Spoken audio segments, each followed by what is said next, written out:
Most people will say they know they are going to die, but watch how they live. They plan decades ahead, they postpone important conversations, they behave as if time is negotiable. So the question isn't, do we know we'll die? The real question is, why does our mind refuse to fully accept it? And the answer is very uncomfortable. Because if you truly accepted death, normal life would fall apart. Let's start with biology. Your brain did not evolve to understand death, it evolved to avoid it. The human brain is a survival machine. Every system inside it exists to keep the organism alive long enough to function, compete, and reproduce. Constant awareness of mortality would make a creature cautious, anxious, and ineffective. So the brain does something very clever. It pushes death into the background.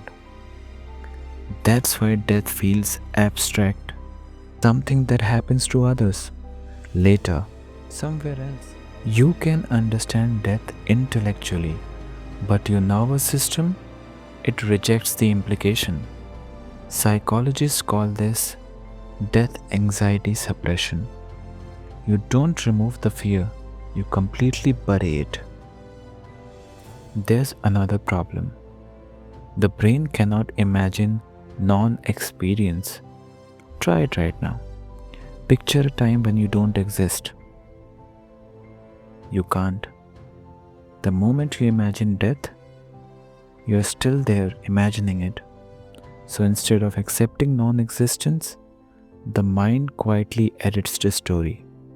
Not yet, not me, later. This is why losing someone close feels completely unreal. Even when you see the body, even at the funeral, your mind keeps expecting them to return, to call, to walk back into the room, because emotionally, death doesn't compute. And here's the more uncomfortable truth: their death isn't just a loss, it's a preview. To cope with this, humans create symbols of permanence: careers, legacy, children, beliefs, even digital footprints. Not because these things are wrong, but because they soften the terror of being temporary. This is called terror management theory. When people are reminded of death, they cling harder to identity, status, and certainty, not out of ego, out of plain fear. This denial shapes how we live. When you believe time is abundant, you delay courage. When you believe relationships are permanent, you neglect them. When you believe you will figure out life later, you live on autopilot. Ironically, refusing to accept death makes life smaller. And here's the paradox: people who consciously accept mortality don't become depressed, they become precise. They choose meaning over distraction, depth over noise, presence over postponement.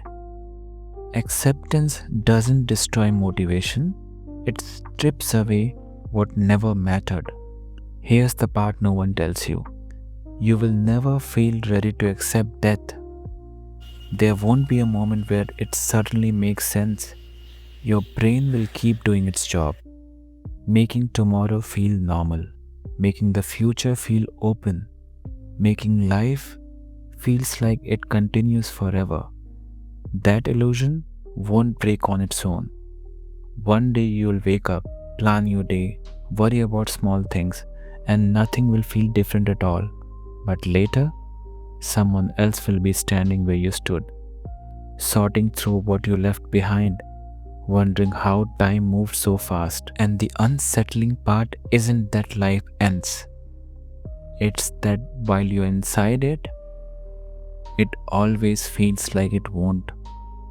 So the real question isn't why do we die, or even why can't we accept it, The real question is this: knowing how convincingly your mind lies about time, what are you choosing to postpone today? Question everything. Be the catalyst. Hit subscribe. This is the Why Catalyst signing off.